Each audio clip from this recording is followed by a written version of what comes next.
आपण आपल्याकडे झेंडू ही व्हरायटी असती. आपण गेली वर्षी वापरलं, या वर्षी वापरलं.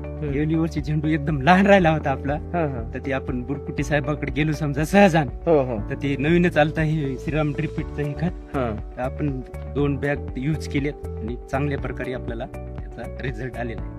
गेली वर्षी आपला झेंडू लहान राहिला होता, तर त्याच्यामुळे हे श्रीराम ड्रिपची आपल्याला आयडिया संतोष भाऊ बुरकुटेने दिली.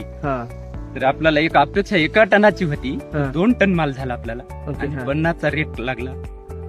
दसरा दिवाळी आणि 1.5 टनाचा माल झाला. आणि वाचा इतर लोकांचं कोण हे घेतलंय, मग आता आपली क्वालिटी चांगली राहिली. 2 दिवस टिकला, व्यापाऱ्यानं नेला, म्हणजे 2 दिवस टिकला परत माल. माल टिकला नाही, माल टिकला. तोडल्यानंतर बी म्हणजे शिकायत आली नाही. ओके, म्हणजे माल तुमचा टिकून राहिला जास्त दिवस. चांगल्या प्रकारे खताचा रिझल्ट चांगला आहे. बाकीच्या शेतकऱ्याला आता मी तर माझ्याकडे जे सल्ला मागायला तिला हे ड्रिपिट सांगायला माझ्या मित्राने आता यूज केली. केळीला हेच खत वापरायला ते मी स्वतः केळीला वापरायलो. या वर्षी झेंडूला वापरलं आणि पुढे आता कांदा पिकालाही वापरेल अशी अपेक्षा. बाकी शेतकऱ्याला सांगसाल की बा हे वापरायला पाहिजे. हो, माझे मित्रमंडळी माझे जे संपर्क आहेत तितकी लोक तर चालू झालीत. याच्यात 2 ग्रेड आहेत, हे आता ते आम्ही तिकून माहिती घेऊन तिकूनच घेत असतो. म्हणजे संपर्क आहे आमचा.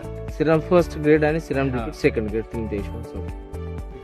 माझ्या माहितीच तो गेल्या वर्षीचा प्लॉटची थोडी माहिती सांगतो मी.